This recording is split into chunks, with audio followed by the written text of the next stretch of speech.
Sunday morning காலைல walking போகும்போது இன்றைக்கி யோஜித்தும் என் கூட வந்துட்டான். நானும் உன் கூட நடந்து வரேம்மா அப்படின்னு சொல்லிட்டு கூட்டிகிட்டு வந்ததுக்கப்புறம் தான் ஏன்டா கூட்டிகிட்டு வந்தேன்னு நினச்சேன். ஒரு கடைக்கும் போய் எனக்கு அது வேணும் இது வேணும்னு கேட்டுகிட்டே இருந்தான். இன்றைக்கி சண்டே ஸ்பெஷல் பார்த்திங்கன்னா மீன் தான் வாங்கியிருந்தேன். நாளைக்குமே லீவு கொஞ்சம் நிறையா வாங்கலாம் அப்படின்னு சொல்லிட்டு எப்போயுமே 1 கிலோ வாங்குவேன். இன்றைக்கி ஒரு 2.5 கிலோ வாங்கிட்டு வந்திருந்தேன். வாங்கிட்டு வந்த மீனை ஒரு அரை மணி நேரத்துலேருந்து 3/4 மணி நேரம் வரைக்கும் சுத்தமாக க்ளீன் பண்ணி எடுத்து வச்சுட்டேன். கொஞ்சம் மீனை வந்து பொரிக்கிறதுக்கும் கொஞ்சம் மீனை குழம்புக்கும் மாற்றிக்கிட்டேன். இந்த டைம் பொரிக்கிறதுக்கு கொஞ்சம் நிறையாவே எடுத்துட்டேன். ஒரு 20 பீஸ் பக்கம் பார்த்திங்கன்னா பொரிக்கிறதுக்கு நல்லா மசாலாலாம் தடவி லெமன் ஜூஸ் போட்டு அப்படியே பாக்ஸில் போட்டு அடைச்சி ஃப்ரிட்ஜில் வச்சுட்டேன்.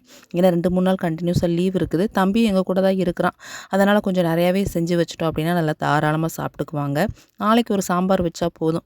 அது கூட இந்த மீனை வறுத்து சாப்பிட்டுக்கலாம் அப்படின்னு தான் பிளான் பண்ணியிருந்தேன். எல்லாம் மசாலா தடவை உள்ளே வச்சுட்டு ஃபஸ்ட்டு குழம்பு வச்சிடலான்னு சொல்லிட்டு தான் குழம்பு வைக்கிறதுக்கு எல்லாமே ரெடி பண்ணிட்டு இருந்தேன். ஆல்ரெடி எல்லாமே வதக்கி ஆற வச்சுருந்தேன். அதுக்கப்புறம் எல்லாம் தாளித்து விட்டு கொதிக்க விட்டு மீனையும் போட்டு இறக்கி வச்சாச்சு. எனக்கு இந்த சண்டே இப்படி தான் ரொம்ப சூப்பராக போச்சு. உங்களுக்கு எப்படி போச்சுங்கிறத மறக்காமல் கமெண்ட்டில் சொல்லுங்கள். பாய்.